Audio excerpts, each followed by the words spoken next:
রাধে বন্ধুরা, কেমন আছো সবাই? তোমরা আশা করছি সবাই সুস্থ আছো, ভালো আছো। তো আমিও ভালো আছি। আজকের ভিডিওটা সকাল সকাল শুরু করলাম। খুব রৌদ্র উঠেছে, তাই ওর মশাইগুলো খড়িগুলোকে টুকরো টুকরো করে দিচ্ছে। রৌদ্রে শুকিয়ে রাখলে তারপর জ্বালাতে খুব সুবিধা হয়। আর ওর মশাই তো এগুলো কাজে অভ্যস্ত না, তাই আমি বলেছি একটু রেস্ট নিয়ে নিয়ে করো, তাহলে একটু কষ্ট কম হবে। তো একটু করছে, একটু রেস্ট নিচ্ছে, এইভাবেই করছে। তো আর কোনো ভিডিও শ্যুট করতে পারিনি সকাল দিকে, কারণ লাইভ ছিল আমার। আর আজকে প্রচুর কাজও ছিল, চলে যাব তিনসুকিয়া, তাই ঘরটা একটু ঝাড়লাম। গরম কাপড় সোয়েটার ওয়াটার ছিল, কারণ আমাদের এইদিকে বৃষ্টি পড়ছিল, তো ঠান্ডা লাগে বৃষ্টি পড়লে। সবার সোয়েটার ছিল, ওগুলো ধুয়ে দিলাম। বিছনা টিছনা সব কিছু ধুয়েছি, তো অনেক পরিশ্রম হয়ে গেছিলো। তারপর আমি স্নান করে এসে আর 5 মিনিট হাতে ছিল, তো তখন আমি এসেছি লাইভ শেষ করার। এসে তারপর আমি লাইভটা অফ করে তারপর আমি অনেক কাজই করে নিয়েছি। শুকনো কাপড়গুলো উঠিয়ে ভাঁজ করে রেখে দিয়েছি একসাথে। তারপর আমি ভিজা কাপড় যেগুলো ছিল এগুলো উল্টে পাল্টিয়ে দিয়েছি, দিয়ে 10-15 মিনিটের মতন রেস্ট নিয়েছি, কারণ খুবই শরীরটা খারাপ লাগছিল। ভারী ভারী কাপড় ধুলে আমার এরকমই লাগে, শরীরটা একদম ক্লান্ত হয়ে যায়। রেস্ট নিয়ে তারপর আমি রান্নাটা বসিয়ে দিলাম। মা সবজিগুলো কেটে রেডি করে রেখেছিল, তার আগে আমি ব্রেকফাস্ট করে নিয়েছি। খুব খিদে পেয়েছিল, কারণ অনেকটাই দেরি হয়ে গেছে। 11:30 11:30 বেজে গেছে সমস্ত কাজ করতে করে তারপর আমার ব্রেকফাস্ট করতে। তারপর কি রান্না করলাম সেটা তো আপনারা দেখতেই পাচ্ছেন। তো রান্নাগুলো হয়ে গেছে, এখন আমি নামিয়ে নেব। এটা গরম মশলা দিয়ে সয়াবিন আলু ঝিঙে দিয়ে তরকারি করেছিলাম, ডাল আর লাউয়ের খোসা ভাজা করেছি আজকে। প্রচণ্ড গরম, তাই একদম গরম, প্লাস আমার হাতে আর সময় নেই, অনেকটা বেলা হয়ে গেছে, তাই একদম সিম্পল রান্না বান্না করেছি। সেটা দিয়েই সবাই খেয়ে নেব।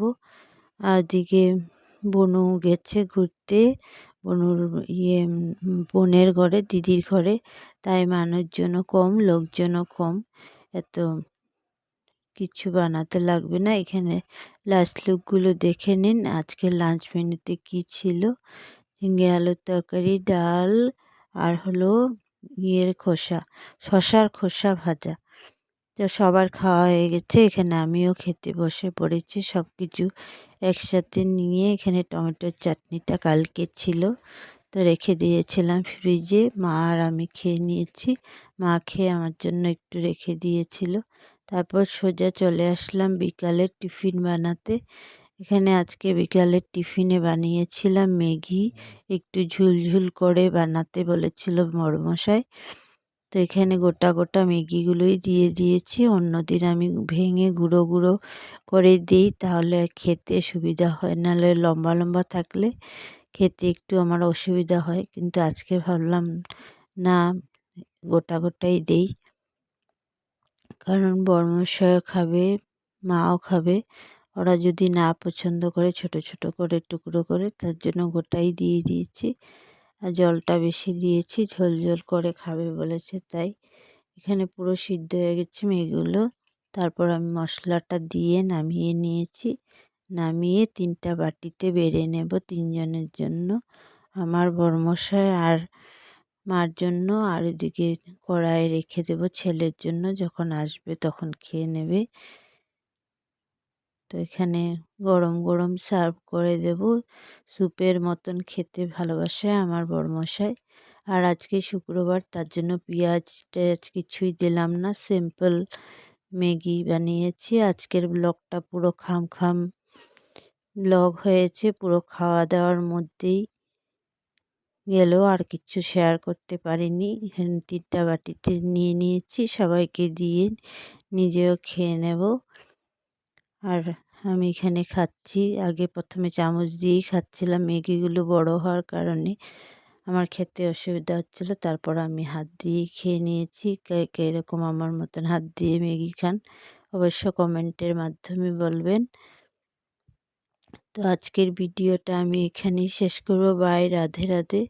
আবার একটা নতুন ভিডিওর সঙ্গে আপনাদের সঙ্গে আবারও দেখা হবে। ততক্ষণ সবাই সুস্থ থাকুন, ভালো থাকুন, সাবধানে থাকুন।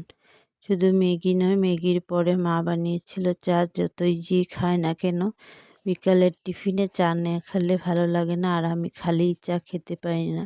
তার জন্য একটা বিস্কুট নিয়ে নিয়েছি, আপনাদেরকে দেখাবো। দেখাতে গিয়ে বিস্কুটটা পড়েই গেল।